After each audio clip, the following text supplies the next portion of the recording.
Good afternoon again, everybody. This is Ross Foreman with Impact Wrestling. I appreciate all the media's time for today's special media teleconference as we welcome the new Impact Wrestling World Champion, Tessa Blanchard. We are here in Las Vegas getting ready for shows the next 3 nights, Friday, Saturday, Sunday, February 7, 8, and 9, right here at Sam's Town Live. Tickets are still available for anybody who's curious. And at this point, I will welcome Tessa Blanchard. Tessa, how you doing today? I'm doing good, Ross. Before we start, I just wanted to start off by saying that I'm glad to be here with all you guys. I thank you for all the coverage that you guys have all given me, and I'm happy to talk to you guys about my championship, about wrestling, and answer whatever questions you guys might have. Well, media, at this point, we are going to open it up for media questions. *6 to get in queue. Please identify yourself and your media outlet, and we will roll through a bunch of questions. Q&A session has started. To ask your question, please press *6. If you'd like to ask a question, please your request has been received. To remove yourself from the queue, press *6.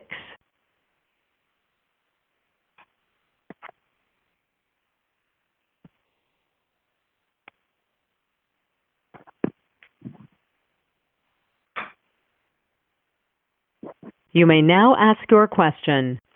Hi, Tessa. It's James Walsh from the Wrestling Epicenter. How are you doing today?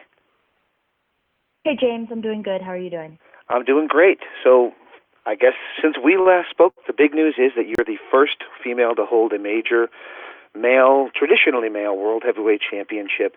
Was it an emotional weekend for you? What did it mean for you to finally get that 3 count, hold that world title up, and take us through the experience? How was that awesome ending to Hard to Kill? Well, James, it was an emotional week, and my family was there and got to share that moment with me. And it had been a long 8 months that Sammy and I had been going through all of this. OVE, Sammy, they were a thorn in my side for the better part of 8-9 months. For it to culminate at Hard to Kill and for me to walk out, the first ever woman to hold the Impact World Champion, it honestly just meant so much. It meant that the past 6 years of my career, they meant something. The past 24 years of life, everything has led to that moment. So it was very rewarding. Awesome. Very proud of you. Thank you for your time, and I'll let somebody else ask a question. Thank you, James. Muted. Hi, Tessa.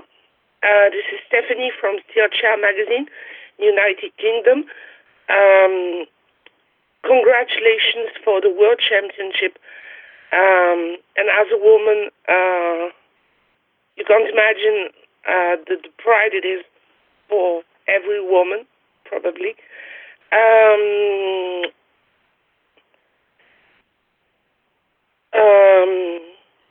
What are your next goals now that you are in some ways reached the top of the mountain with the World Championship? Where are you looking now as far as the future can give you? A lot of people ask me, what's next, Tessa? What's next? What are you going to do next? They said, after you beat Gail Kim, what are you going to do next? After you win the world title, what are you going to do next?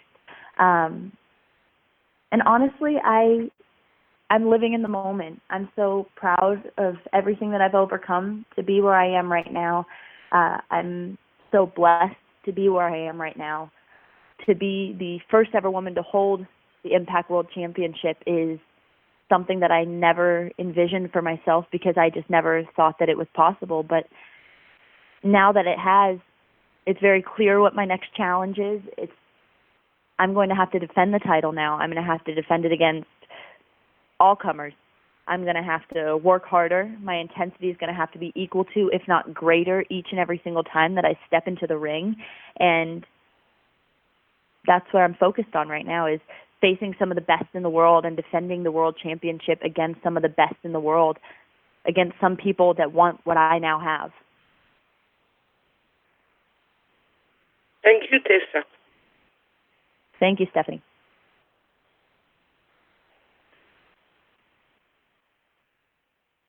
Hey, Tessa. Scott Fishman from TV Insider. Hey, Scott. How are you? I'm good, thanks. With you winning the Impact Wrestling World Championship, it seems like with Taya, also with Ace Austin as potential challengers for your championship. Looking down the road with you winning the title, do you kind of see the potential of merging the Knockouts Championship and the Impact Championship now that you have broken the gender barrier in many ways, or do you kind of see them still as separate?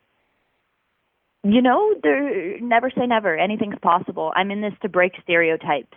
I want to grow as an athlete, and I want to wrestle some of the best in the world, and some of the best in the world happen to be female. That's just the world, the time that we're in right now. I take Taya very seriously as a competitor. I take Ace Austin very seriously as a competitor. I take a lot of our locker room very seriously because they're so talented. We're filled with such versatile, diverse talent, and there is no telling.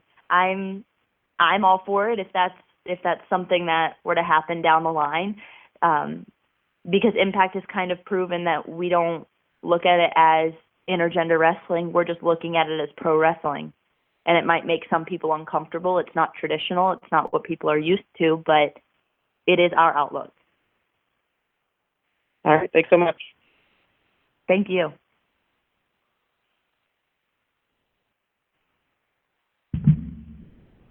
Hey, Tessa, there were obviously some controversies around the weekend when you won the championship. We haven't exactly heard you speak about that. We've seen some tweets about that, but haven't exactly heard you speak about it.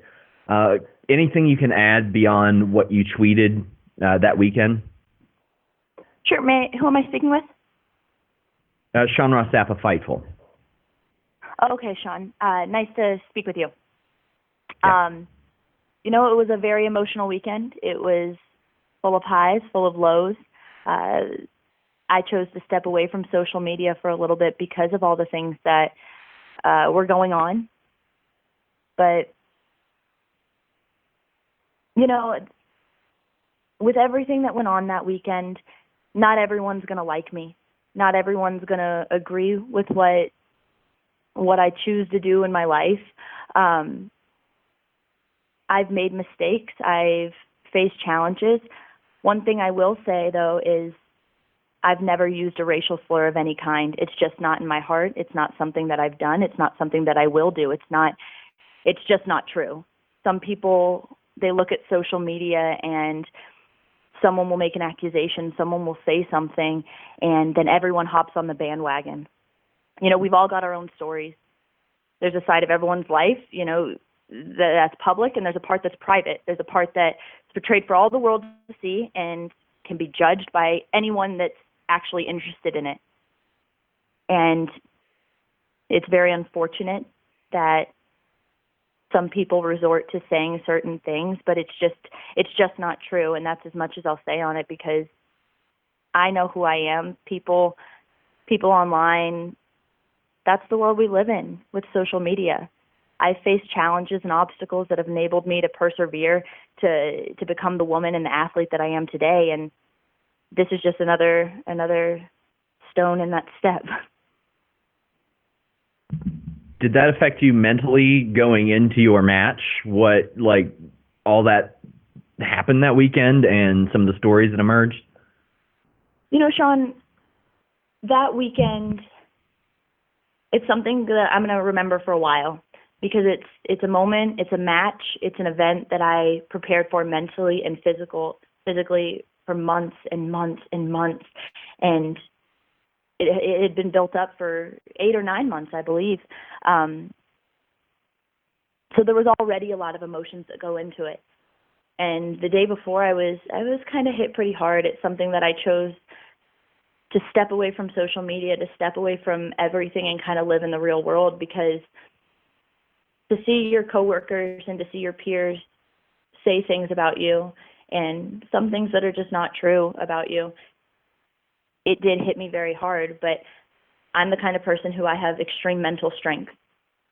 And with my family, with my little sisters being there that weekend in the front row to watch everything culminate at that event, it was special for me. So I knew that everything that I've been through, I was going to have to use it as fuel almost to go out there and perform to the best of my ability, to be the best version of Tessa Blanchard that I could be that night and go out there and win the world championship. That way, my little sister who's 12, other little girls, any younger talent might look at me and take something that I love, and I went and I made myself great at it, and they can take what they love and they can become great at it too. And that's what motivated me.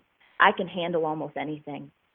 You know, not everyone's going to like you. I'm going to build my own legacy based on my work ethic, not by trying to win some popularity contest.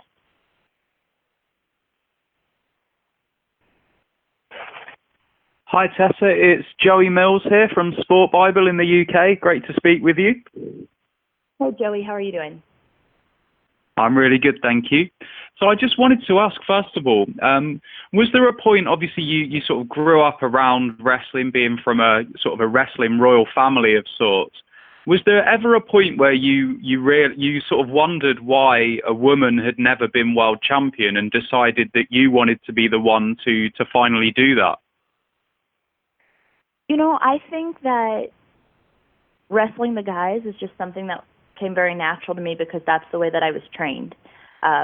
You know, 6-7 days a week, I'd be in the ring with Cedric Alexander, Caleb Conley, George South, and we would train and we would train and we would train. And I was forced to hold myself to a higher standard because of that and because of my family, to do them proud, but also to find out who Tessa Blanchard is in the ring on her own. I'm a huge fan of China. I think that she's a pioneer for everything that we're doing right now. You know, intergender wrestling is something that happens quite often on the independent circuit, and it's so great. It's something that makes some people uncomfortable. I've said it before. It's not traditional. It's not what people are used to. It's not what people sit down with their families and watch on Monday nights. But that's what I love about it, is that it is so different.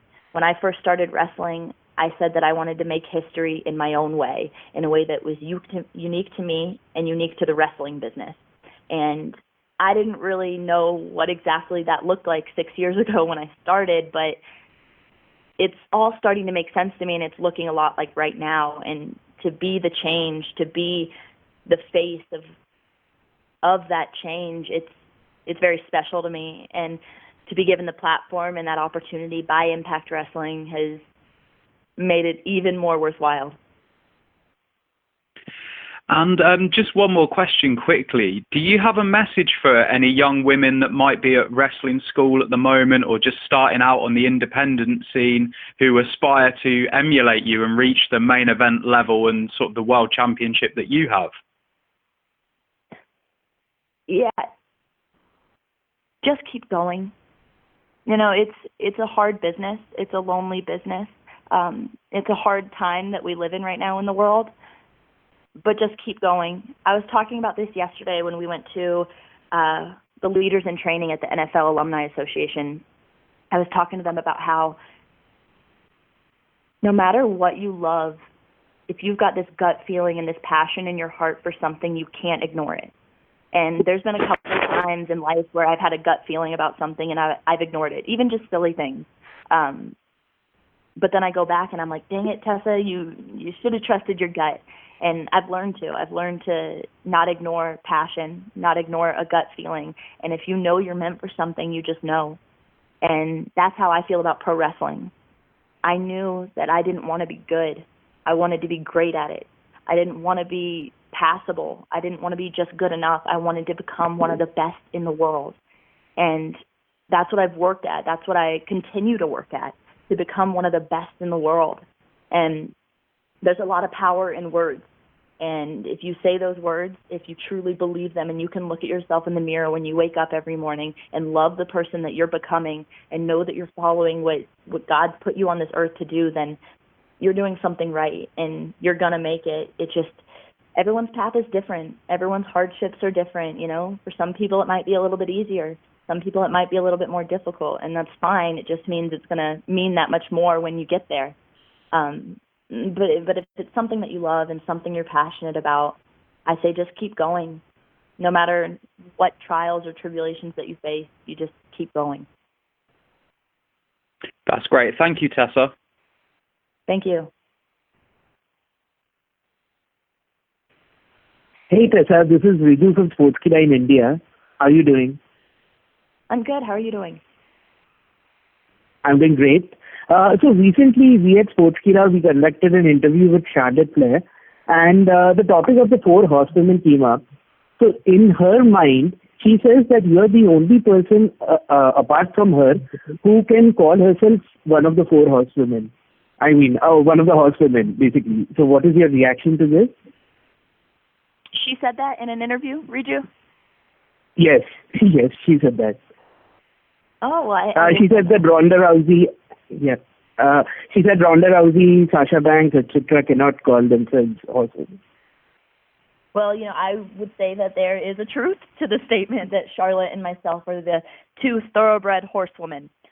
Being a horseman, it means you're excelling to the best of your ability. Hell, look at Great American Bash in 1988. My dad, Blanchard, Anderson, Wyndham, Flair, they all walk out in Baltimore holding gold. Being a champion, it's a state of mind. It's a lifestyle. Holding up that four is the symbol of excellence, the true symbol of excellence. And for Charlotte Flair and myself, it is birthright. Awesome. I have a quick follow-up question. We also spoke to Taya Valkyrie not long ago, and she said that you have not faced any women for the last 8 or 9 months, and that you're scared to face women. What is your reaction to this?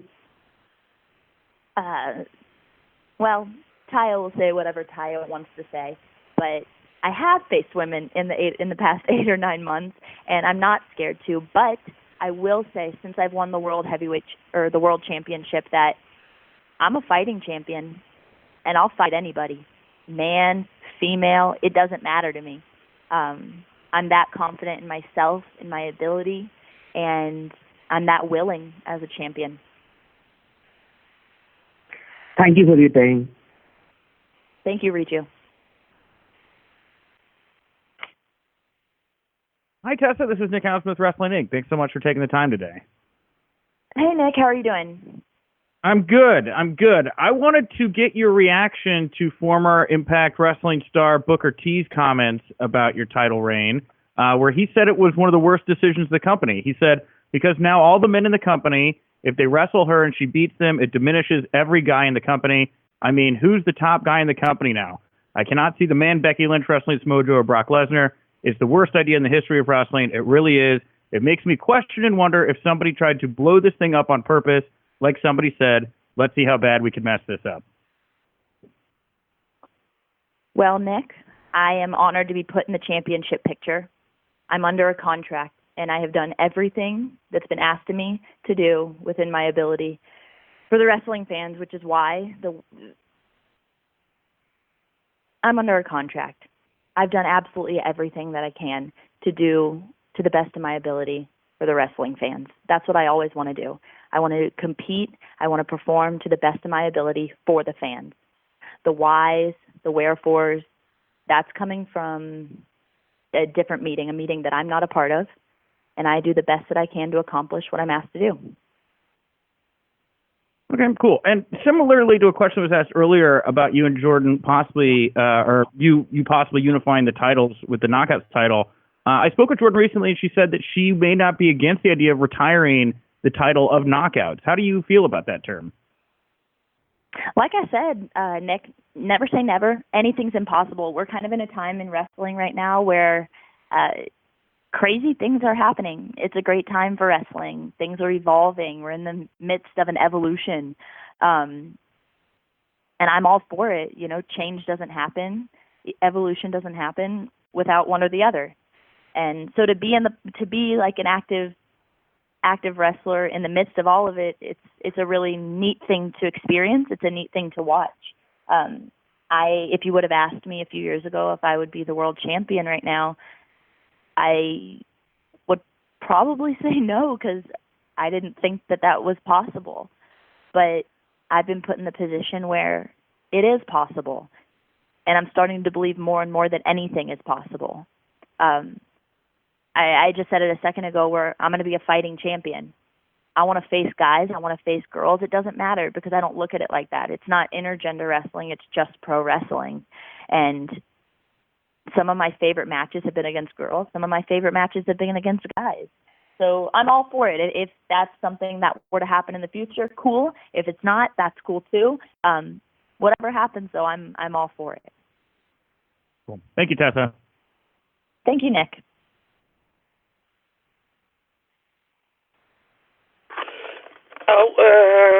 Stephanie from Stitcher Magazine again. Just wanted to ask you, your family was there, your mom, your brothers and sisters in the ring. I wanted to know the reaction of your father and your stepfather. Were they as proud of you as the other member of your family could be? Well, Stephanie, my family has always been very supportive of me. That's my dad, my stepdad, my brothers and sisters, my mom, my grandparents, everyone. And I'm so blessed to have that because not everyone is that fortunate. But to have their guidance, their mentorship, and then after that match, just have them talk to me personally and let me know how proud they are of me and how far I've come and how I've evolved as a woman and as a wrestler through my journey. It was a very rewarding moment, not because I won the world champion, not only because I won the world championship, but because of that as well. Yeah, thank you. Thank you, Stephanie. Hey, Tessa, Sean from Fightful again.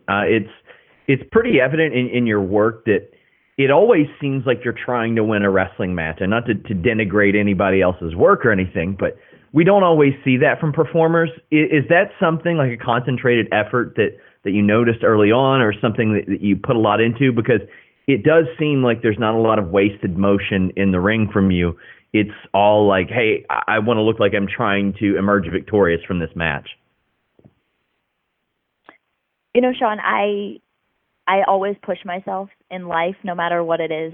It's just my personality. I've always been that way. My mom tells me the same thing, that when I was in school, I was an overachiever. I just wanted to do extra credit work, or I wanted to just push myself. And, if I'm going to audition for a musical, I'm going to audition for the lead role.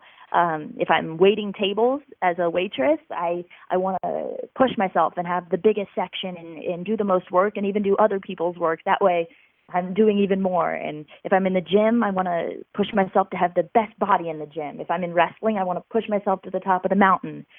It's just always been my personality.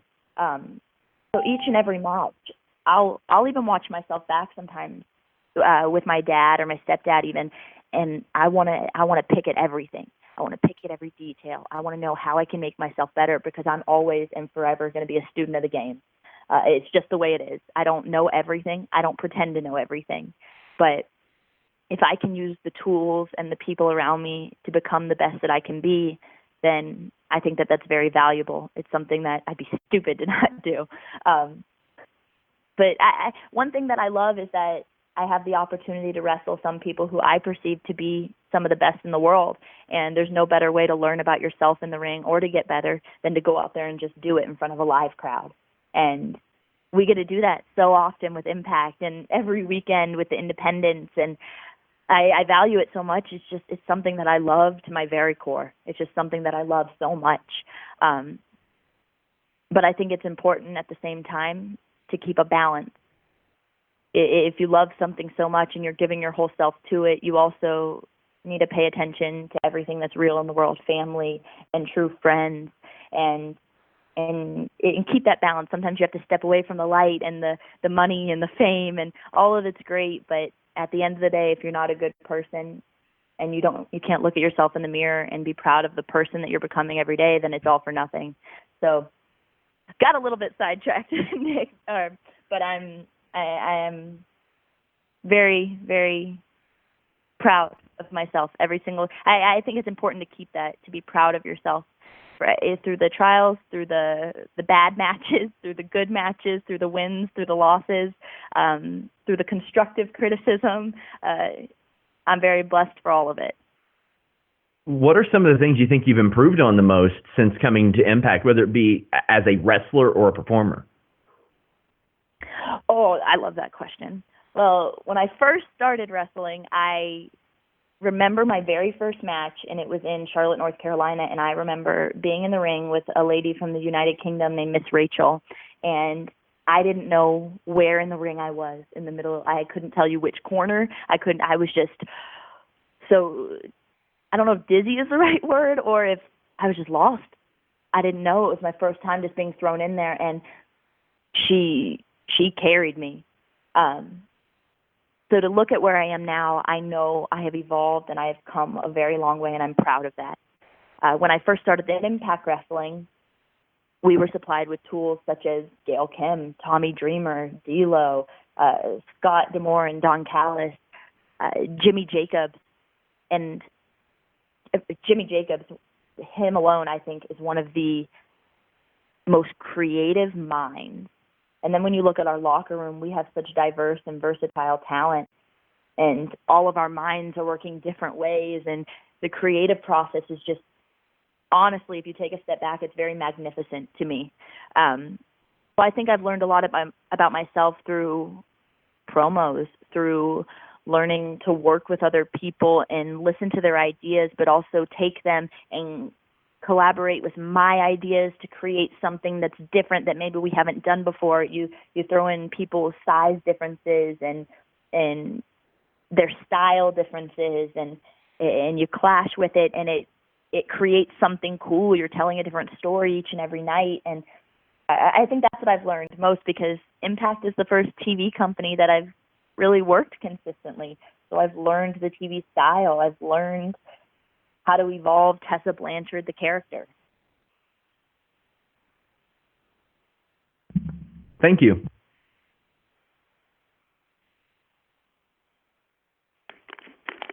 Hey, Tessa, congratulations. This is Mike Lano with CBS Radio and the Chronicle newspaper group. I apologize if somebody already asked this. I had to call in late. But I wanted to get your thoughts on, and I've got two questions, on really changing the overall culture of the biz well over 100 years, in that companies are now having to react to the big, huge, amazing thing that you've done, over the course of 9 months and beyond that, from WWE on down to smaller independents, dropping men's and women's labels on their titles. This is all in response to what you've accomplished in Impact, and it's tremendous for the industry. Oh, thank you so much, Mike. I might be repeating myself a little bit from earlier, but that's okay. But I'm so proud of everything that Impact has done through intergender wrestling and what they've allowed me to do. I've been put in a position where I have now become the Impact World Champion, the first woman to do so, and I'm so thankful for the people that came before me, honestly. I always reflect a little bit to China because she's an inspiration of mine. And she's kind of a pioneer for what we're trying to accomplish now, but in a different way. When I first started wrestling, I was training with the guys for hours and hours and hours on end, just training because I wasn't good. I wanted to become great, but I just wasn't there yet. I messed up. I screwed up. I took bad bumps. I've broken both my collarbones. I fumbled, but all of it has been to get where we are today. And so if I'm able to do what I do and become great, and anyone else is able to look at me and become great at whatever they love to do, that is the goal. That is what I want to do. And then my last question very quickly. Ross Foreman, I told I was going to be asking this, but I've photographed for decades, since back to the 60s. So, of course, shot your grandfather teaming with Bob Geigel in Kansas City, obviously Tully and Magnum a zillion times. But you also set history at the Cow Palace prior to going to Impact on one of the second shows for All Pro Wrestling. You were in a tag team, so you've met a lot of guys that now have come over to Impact. In Tim Thatcher, who you were on TV with the other night, and or Thornstowe, I'm sorry, Adam Thornstowe, and you were in the tag match with Candice and Joey Ryan, if you recall. And that was kind of a big deal because that building is one of those meccas, you know, like not quite Madison Square Garden, but it's like the Olympic Auditorium in L.A., the Cow Palace in San Francisco. Do you remember that at all, that big show? I remember exactly the night you're talking about, Mike. It was me and Colt Cabana versus Joey Ryan and Candice, and that was such a special night for me because that, I believe, might be one of the only buildings that all three generations of Blanchard have wrestled in. My grandfather, my dad, and me. And I think the match, if I'm not mistaken, was the Brainbusters, my dad and Orange, versus the Rockers. And so for me to be wrestling in the Cow Palace, I was ecstatic. I was so excited that night. Oh, here, last thing. This is what I asked Ross about. My newspaper, the USA Today, a couple of days ago ranked, and I wanted to ask if this is a relative at all, because there have been rumor mills saying that Doc Blanchard, a collegiate, huge amateur football player who was lauded as being on the greatest amateur football team of all time, you know, in all the bowl games and all that, is that any relative of yours, Doc Blanchard? I really want to say yes now. But, you know, Mike, I'm going to have to ask my dad about that one because I'm not sure. I feel like I would know if he was, but I could be mistaken. I have so many cousins and great uncles and aunts, and we have a very big family. So it is possible, but I'm going to have to ask about that one. I'm not sure, Mike. Yeah, threw me because it wasn't West Texas State, but I'll shut up now and let somebody else ask questions. I'm really inclined to say it was, though. Doc Blanchard, that was the name. All right, thank you. And congratulations, too. Congratulations. Thank you.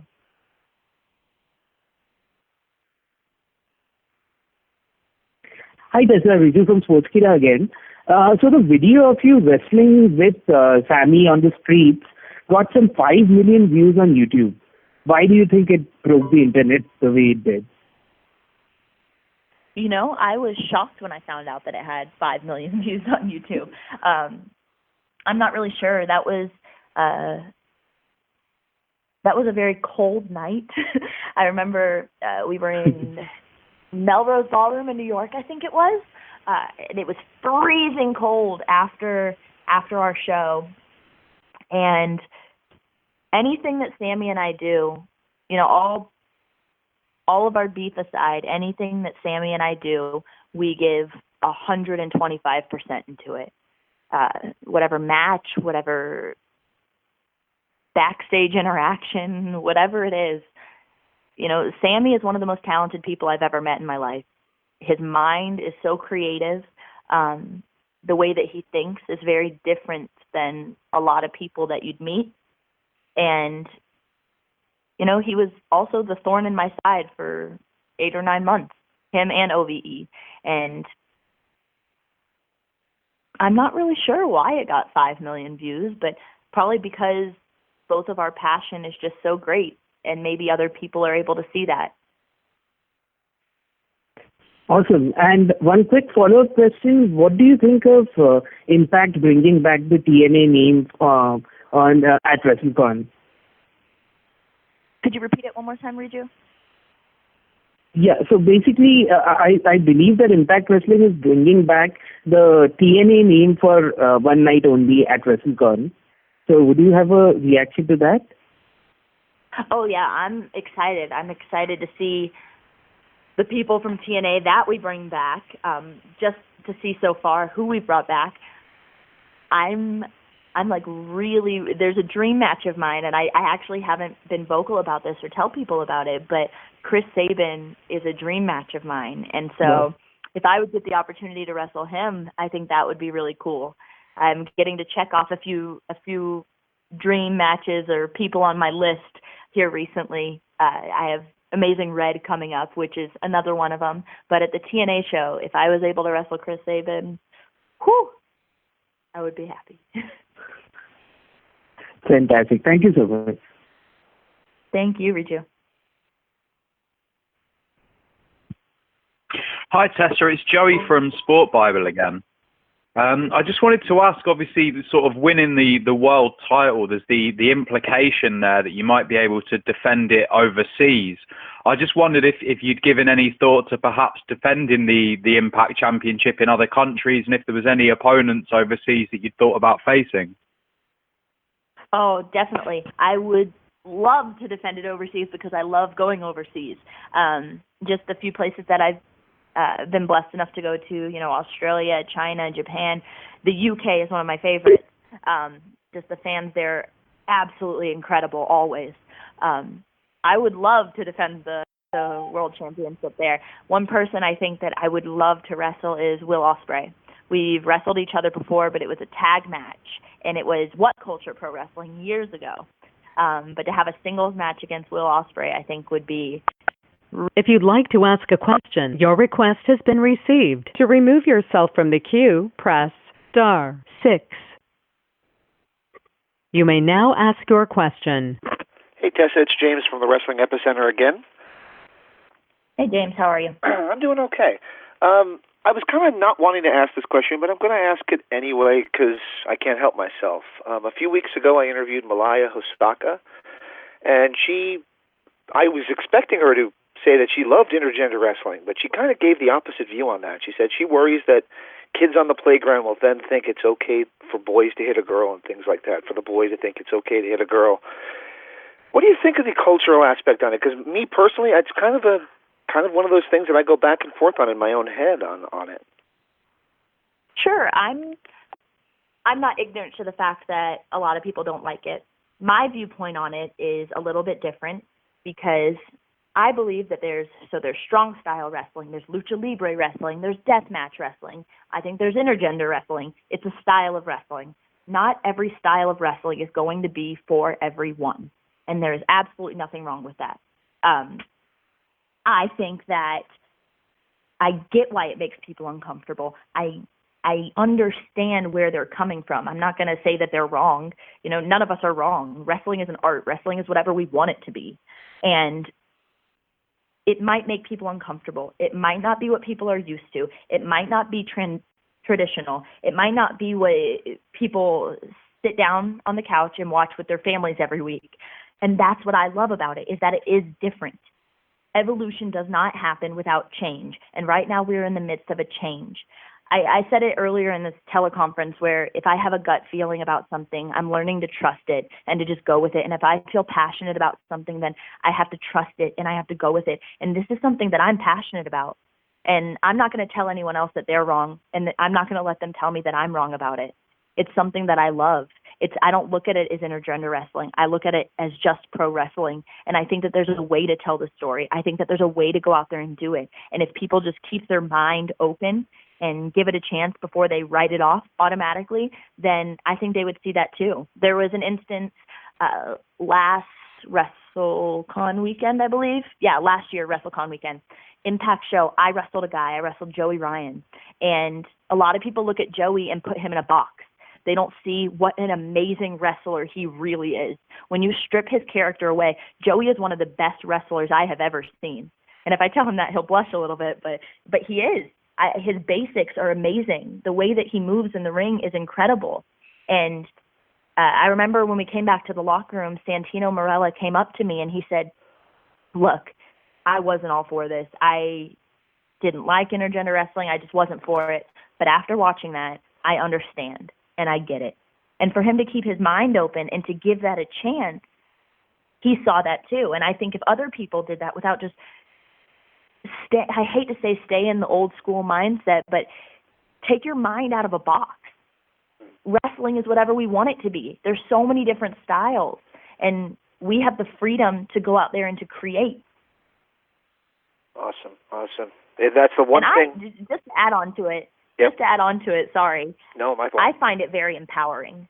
I find it, in a world where we're told it's a man's world, it's, a woman isn't as strong as, a woman isn't as good as sometimes a man.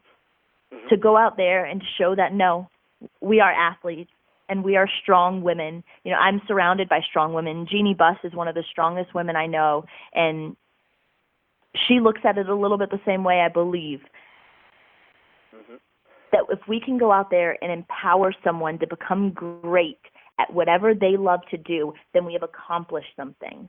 And I have that vision. I want other women to feel empowered if they watch me, to feel motivated, inspired, to know that whether it's pro wrestling or not, whatever the hell it is in life, whatever you love to do, whether it's in high school, Block B, whether if it's your after-school program or your sport or, you know, you're writing an essay, your job after school or whatever it is, whatever the hell it is, go and become great at it if you're passionate about it. Awesome. That's the one thing that you and Sammy Callahan seem to have in common, that you don't view it as intergender wrestling, you just view it as pro wrestling. And you're starting to make me a believer, I'll say that. Thank you so much. Muted. Hey, Tessa, Scott from TV Insider again.